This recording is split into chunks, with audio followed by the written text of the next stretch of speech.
Good morning, everybody. My name is Panos Katsampanis, live from the European Business Summit 2015. I have the profound pleasure to welcome at the European Sting pavilion here today, Mr. Ulf Pehrsson, Vice President of Ericsson. Good morning, Mr. Pehrsson. How are you doing, and what's your first impression about European Business Summit 2015? Oh, it's a great event, and of course I was participating in a panel together with Vice President Ansip, of course, who only yesterday announced the digital single market strategy for the European Union. So it was extremely timely and a very good opportunity, and a very well planned by the organizers here, I would say. Yeah. I guess it's not the first time you attend an EBS, I guess. That's right, it is. Yeah. Very good. So, without further ado, let me start with our questions this morning. The first one goes like this. Ericsson, beyond any doubt, is one of the key players of the tech industry, both in Europe and worldwide. You increased sales in Q1 this year by 13% overall, but you had a small decrease of 6% in North America, mainly due to lower capacity business driven by the consumers. How do you see this year's turnover evolution, actually, for Ericsson through all the different challenges all around the world, so in Europe, in Asia, and the US? Yeah, of course we never give guidance, but I think we're perfectly happy with the very strong fundamentals of the global industry. Of course, Ericsson is a global company. We're in 180 markets, and we're very big in the US. It's by far our largest market. So when investments are slowing down there somewhat, of course it's impacting on the whole of Ericsson. We see really good growth in most regions of the world, actually. That's very good to know, thank you. Also, regarding investments that Ericsson is doing as an organization, according to our sources, Ericsson is planning to invest outside Europe currently, in Africa and in Canada. Particularly, specifically, you're opening a network operations center in Lagos and a new research and development center in Montreal. What about big investments for Ericsson in Europe? Is the EU an attractive place today to invest?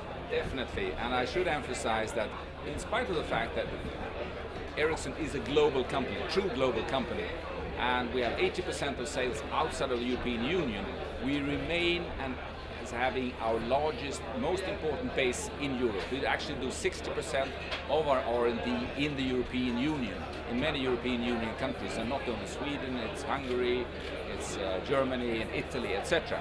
So what you quoted, interestingly enough, on those investments, the ICT center we're starting now in Montreal, Canada, is actually one of three. The other two are actually made in the European Union, which is actually a strong signal that we are committed to having the largest base of R&D in Europe, because these ICT centers are linked to our R&D effort. And on the services NOC in Network Operations Center in Lagos, I think that reflects a global pattern, that we are setting up services centers near to our customers in the market. So it's natural for us to expand also in Africa. But we have a huge center in Romania for EU, one in Mexico, India, China, etc. So this is normal that we need to be close to our customers. But I mean, coming back to your question, Europe remains the core of Ericsson, and will definitely stay so. Excellent. We need definitely companies like that in order to sustain the European growth that we need so much, actually. So the next question is concerning 5G. I think it's a topic that Ericsson is very active in it. 5G is the next big challenge for the EU, for one hand, although many perceive that 4G implementation is still to be concluded and completed. What is your view on the race to a comprehensive tech evolution there? What are the main current issues to have a competitive Europe in terms of technology? We reported live from Mobile World Congress 2015 in Barcelona last March that the EU is seeking actually foreign support in order to become soon a pioneer market in 5G. How is Ericsson contributing to that, really? Yeah, first just on 4G, I think we have to separate the technology issue and the uptake of the technology, because it's still very much so that Europe is in the lead when it comes to 4G technologies. Ericsson is the global leading provider of 4G technologies all over the world. But we have been slow in the uptake of the technology because of spectrum issues and other issues. But right now, I think we see a huge investment in 4G networks in Europe. So we are catching up. So that being said, 5G, of course, all the main regions are now focusing their efforts on 5G, and Ericsson is involved in all of these, be it in North America or in Asia, and definitely Europe. We are leading the effort to take Europe into 5G. We are now at the pre-standardization phase, which means that everyone, all the strong competitors are actually coming around, sitting around the same table, together with academia, together with our customers, together with governments, in order to define what should be in 5G. And 5G is of course something very different from previous technologies, because now it's about the Internet of Things, if you like, the network society, as we call it, because now about connecting all industries over the new 5G network. And as I said, we're strongly committed to doing this in Europe, and we very much openly invite also non-European players in this work. And that is, I think, is a true model, because in the end, 5G will be a global standard, but Europe should, and we hope to secure that, be one of the, or the leading provider of the technologies for 5G. Would you give a deadline in the efforts of the EU for a 5G launch? Is it 2020, as many people say, or a bit later? Well, I think we have to look at the global picture here, because, I mean, inevitably there will be sort of a competitive race here to announce that we started 5G, etc. But if you take one step back and look at what is really happening here and what really counts is the ITU, the global UN body for telecoms. And it's the ITU that will actually establish the 5G standard. That is according to the plan now, and that will be built on all the efforts. Europe, Asia, US will actually be concluded by 2019. So 2020, we expect to see the first commercial 5G networks, hopefully in Europe. It would be good compared to 4G, where we were slow at the start. So 2020, there will be commercial 5G networks. Of course, the scale up and sort of really the big volumes will become later in 2022, 2023 and so on. That's very good. I hope the EU is managing to be a pioneer there. We need it so much. And I proceed with the next question for today. It's about trade, actually. Trade agreements between the most developed economic markets in the world, like the US and the EU, I'm referring clearly to TTIP, are perceived as a solution to many problems and the key to generate growth. What is your point of view about the elimination of barriers between markets in the tech world? How can technology generate growth through trade and economic agreements? What would change for telcos actually after TTIP? Yeah. First, let me emphasize that we don't face any real severe trade barriers between EU and US on ICT trade. It's flowing freely, which is very good. But I think we have concerns about the future, namely with the development of the Internet of Things, cloud technologies, how all companies are becoming more dependent on transmitting data across borders. So the key issue for Ericsson, I would say, in TTIP is to ensure that we have a good, strong model agreement for cross-border data flows across the Atlantic, because all companies are needing that, but of course with a high level of data protection. And there we are not there yet. But this is something that we keep repeating, because data transfer are crucial not only to the high-tech industry, but to all the industries, transport, finance, medicine, you name it. And obviously we missed the 2015 deadline. Do you think that 2016 is realistic to expect the TTIP being concluded? I wouldn't speculate on that. I mean, for us as a company, I think the most important thing is that we get a good, strong agreement. And I would say that it's about the cross-border data flows. They need to be in there. Otherwise, it will not be a good agreement. And secondly, I think that we should not fool ourselves that this TTIP will sort of solve all the issues. I think it's equally important that TTIP will provide the platform for continued negotiations, discussions, alignment, harmonization across the Atlantic. I remember we interviewed last year Mr. Tim Bennett from the Transatlantic Business Council, and he was saying that it's wrong to think that TTIP will solve all the problems. It will just speed up a little bit the economic growth between the two continents, actually. This is his point. I wouldn't like to devalue. I think it has a strong importance and strong impact, especially if you can take down the existing barriers. We are not facing that, as I said. But it has also to pave the way for the future, that the new technologies, the new solutions, cloud computing, etc., are not being blocked across Atlantic, and also that we bring the regulators, the policymakers, and also in some ways the industry much closer together across the Atlantic, so we can really work to create a true sort of transatlantic market. So that's very good to hear. The next question is on digital single market. Openly and widely, it's one of the biggest, most important promises of Juncker's Commission. How effective do you think has it been, Vice President Ansip's work so far, in your opinion? And what are the biggest obstacles this Commission is facing towards the digital single market in the European Union? Yeah. I think first we should give Vice President Ansip credit. I mean, he has been in power for 6 months, and now it's up there. But as he emphasized himself today, it's only the starting point. So of course the proof will be in the actual delivery of all the projects that are part of the Digital Single Market program. We're supporting most of it. I think they have looked at and focused on the most important issues. More harmonization in copyright, more harmonization when it comes to spectrum, more interoperability, standardization, especially in view of 5G and the Internet of Things coming. But there are also other issues which are not part of this package that need to be in place in order to secure a true innovative digital single market. Very good. I continue with a more specialized question from the previous one on digital single market. It has been a clear promise, actually, since Neelie Kroes Commission, but has bluntly failed to materialize. The roaming charges I'm referring to.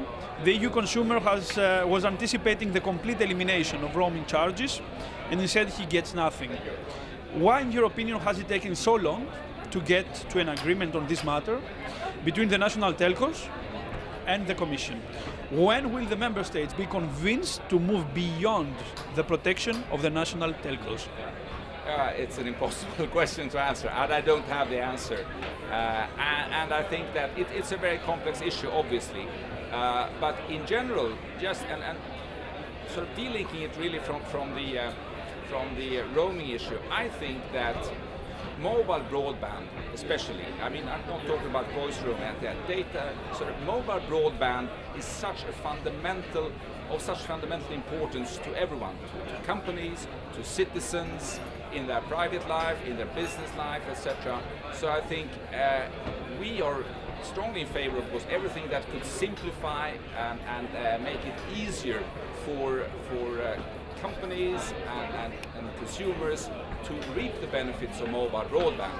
Exactly how that should be done, we have no definite views, but I think that you see this, I mean, the very strong uptake via smartphones and tablet PCs, etc., that people in general and companies are strongly dependent on mobile broadband services.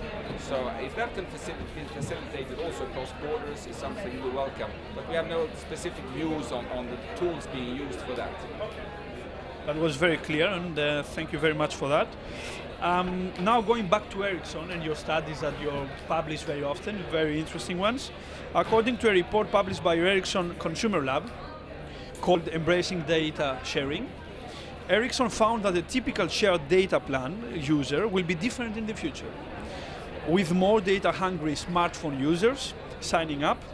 Could you please elaborate this a bit more? What the future data user will exactly look like in the future according to Ericsson's view? I don't know the details of that report, but I see, of course, that every user, either having a smartphone or a tablet PC, is increasing his or her data consumption. And that is a reflection on the explosion of apps and the vast and fast increase of the benefits you see from this connectivity. So exactly where it will go, difficult to say. The only thing we can establish for a fact is that the data consumption of each user in the next 5 years will increase by 3 or 4 times. And of course, there's a lot driven by video. We know that 55% of, we think that 55% of the data traffic in mobile networks 2020 will actually be video. There's a huge demand, and it's the market will decide, and the consumer will decide what they want to consume, of course. But demand will grow dramatically. I guess Ericsson is ready to adapt to any challenge, I guess. Yeah, and of course, I think that there are several challenges, and we are in a very good role to provide the technologies that will enable this. As I usually say, an 8 times increase in volumes, data traffic volumes in mobile networks in the next few years is not a challenge for technology. The technology will fix this. It's a question of making spectrum available, and it's also, of course, for the operators to adapt their business models so that they can be reimbursed for providing these fantastic services to the consumers. Very right. I want to conclude with the last question for this morning, if I may. So the European Sting was the only Brussels-based EU media to be official media sponsor of Mobile World Congress 2015, and it's happening for a few years now. Maybe you have heard already about that. Therefore, we have to make a question about mobile this morning. According to the study by Ernst & Young and Ericsson, this was published this week. And I quote here an excerpt from the study. Profitable growth can be achieved regardless of market size or position, and that smaller markets with fewer subscribers pose no hindrance to becoming a front runner. Why is the mobile market such a profitable business for startups anyway, and how will it evolve in the coming years, you believe?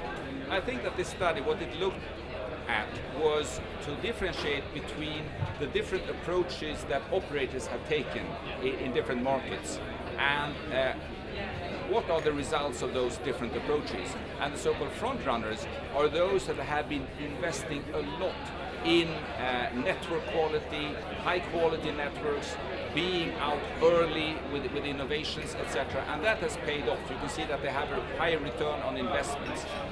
So I think that shows clearly that network performance remains a key factor for success as an operator. And then, of course, I mean, then with front runners like that, operators like that, they of course have the possibility to bring the apps, the solutions, etc. of startups very often. So we see, of course, that this is a whole ecosystem that works to the benefit of the end users.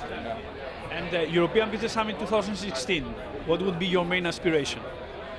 In 2016, I think it would be great if we could already then applaud some breakthroughs in the program to create the digital single market. Vice President Ansip's plan that is on track, and maybe, as was discussed in the panel where I was this morning, that it could even be speeded up. Because one thing is clear, Europe is I would say desperately, but urgently needing a digital single market. It's long overdue, and the faster these reforms could be implemented, the better for Europe and European competitiveness. So, Mr. Pehrsson, I would like to thank you very much for your time and interesting, stimulating thoughts this morning at EBS, and I thank you all. Thank you very much. Panos Katsampanis, live from European Business Summit 2015 at the Pavilion of European Sting. Thank you all. Thank you.